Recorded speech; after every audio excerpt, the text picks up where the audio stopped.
Hi, you're listening to Redneck Theology, a 15-minute program providing a common-sense look at Christianity.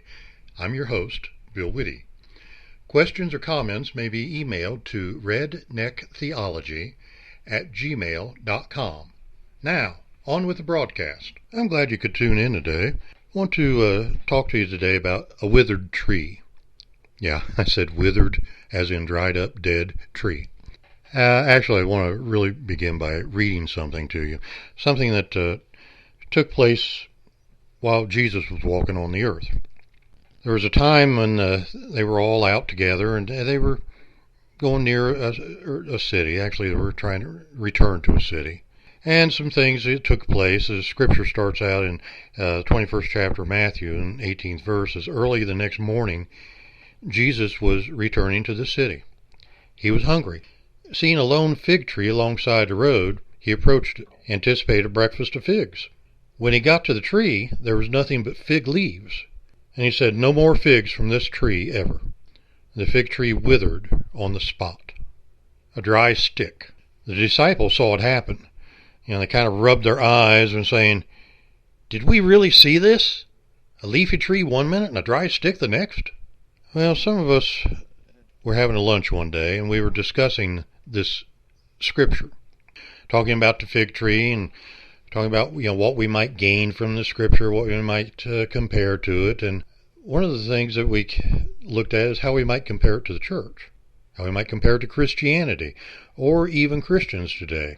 Now, obviously, this tree appeared to be nice and green and healthy and looked like it ought to have figs on it during the time when you would expect it to have figs. Yet when Jesus got near to it, he looked at it and he found out that it didn't have any fruit. And when he told the tree it would never again bear fruit, something really strange happened in that it just immediately dried up. It withered up. They never seen anything like that happen before. And some people suggest that Jesus was angry and that, he was just mad that he didn't get any figs off of it, so he cursed the tree. Well, in the first place, Jesus was and is God. Jesus knew, I'm sure, before he went to that tree, that it didn't have any figs on it. Now, it doesn't seem quite fair to curse something for being the way that you expected it to be, to get mad because something's the way you expected it to be. No, in fact, the tree didn't surprise Jesus. There's nothing that ever surprised him. We forget sometimes that Jesus was God in the flesh. Now, sometimes we want to forget that Jesus was a human. We want to overlook that and just look at the God side. But a lot of times we neglect to look at the side of him that was human. And we neglect to realize both of these work together. When he came upon the fig tree, we might wonder why didn't he just move on instead of cursing the tree if he knew it wouldn't have any fruit? As I said, he was and is the Son of God. Something else, he could have spoken to that tree and commanded it to bring forth fruit. And they could have stood there and watched the fruit grow on it, or watched it just instantaneously appear. So why did Jesus curse the tree? Well, it wasn't exactly a curse as we might call it today.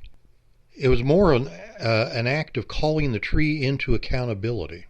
You see, by appearing to have fruit, by appearing to have nice dark green, or I say dark, I don't know I've ever looked that close at a fig tree, having nice green leaves, as dark as they should be. By looking like it was a good, healthy tree, it appeared as though it should be fruitful. It appeared like it was something that it wasn't. The direction he gave the tree forbade it the ability to do what it was created to do, after it went through all the motions of just appearing like it was completing its very purpose for existing. A tree exists to bear fruit. The fruit exists in order that new trees might grow. The whole process of life perpetuating itself, of the seed-bearing fruit coming forth. And although this tree, like I said, appeared to do what it was supposed to, when Jesus saw it, he recognized and pointed it out as being a fraud. He pointed out to that tree as being less than what it supported itself to be, or less of what it projected itself to be. And in that, it was a fake. It was a fraud. It was useless. One person pointed out that Jesus might have done that as a favor to those passing by that way in the future. I mean, the tree promised by its appearance that the weary traveler would be able to come to it, and that hungry traveler be able to be refreshed by it. By cursing it or causing it not to bear fruit into the future, causing it to be accountable, no one would ever take the time to go to that tree and suffer disappointment ever that day, that year, or again in its future. The question is, what does this really say to Christians? Do we, or congregation that we represent, or the church that we're a part of, or the church that we make up as a group of Christians, do we appear to offer life and refreshment only to bring disappointment when one looks at us for fruit? How about when God looks at us for fruit? Does he find any fruit? Scripture directs us over and over to bear fruit. We Christians possess what the weary traveler in this world needs. We have the refreshment that they long for. We have the very thing that God wants them to enjoy. Too many times after we've been Christians for a while, we one day look around and we suddenly find out we're surrounded by other Christians. I don't mean to make that sound like a bad thing. But what happens is we realize that all of our friends are Christian friends, and the things we do with other Christians. The places we go with other Christians. We might help each other, and we give to the needs of our congregation or denomination, support projects in our church, or support our church so they can keep the lights turned on and pay the preacher and all of those things that are necessary. But we no longer do as much as we personally can do to make that refreshing Word of God available to the weary travelers on this planet, because we really don't know any of them. We really don't come in contact with those weary travelers. In short, we don't have any non-Christian friends. We don't have any association with any non-Christians. And when we realize that, then what happens? If God expects us to bear fruit, and he looks at us, haven't we reached the point that fig tree was at? It might have bore fruit in the past, but when Jesus went to it, it didn't have any fruit on it. What about us? If we're going through all the motions and look like good Christians, but we're not bearing fruit, we're not bringing others into the kingdom of God, aren't we preparing or presenting ourselves to be something that we're really not? Well, how do we reach out?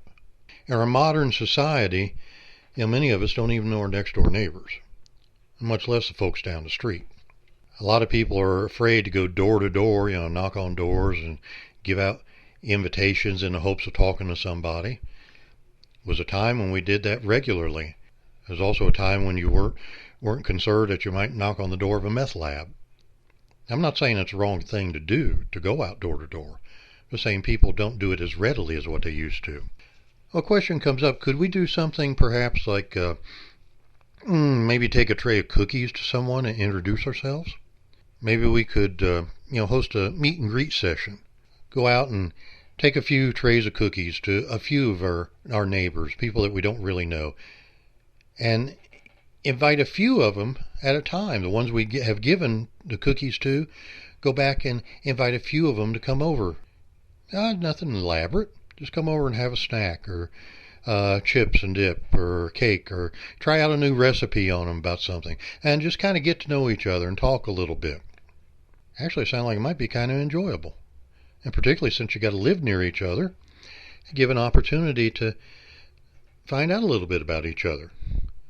We could start the gathering with a blessing over the snacks or over the food or whatever it is that we're having, just to kind of set the mood, set the tempo, and in a very small way give a witness that we at least acknowledge God, that we are Christians. After meeting our neighbors, after we've got to know them, how about maybe inviting some of those same people over to a Bible study, or at the very least invite them to church. As we get to know each other, we might find out there's other things we have in common and things we could do to help each other out, opportunities we have to help those non-Christian neighbors. And in helping them, being with them, we might find an opportunity then to share something of the gospel. I don't mean beat them over the head with a Bible. I mean just drop a word here or there about what God's done and go on from there. Drop little hints here and there. Let them hear. Let them know. Most of us only need to look in order to find a mission field right outside our door. We only need to tell others how we came to know Jesus. Don't have to have a lot of fancy training or degrees. Don't have to be a master of public speaking. As you can tell, I stumble and stutter a little bit. When I did a longer broadcast, or a lot of times when I go somewhere to preach or teach, I'll script out a message, and rarely, well, even script out the entire thing, because I don't want to just be reading notes to people. But I'll write a lot of it down. These broadcasts, they're more from notes to jog my memory than they are from a scripted text to read. So you hear me, I suppose you might say you hear me at my worst. Yeah, I get a message across. God blesses it. You don't have to be the best at public speaking.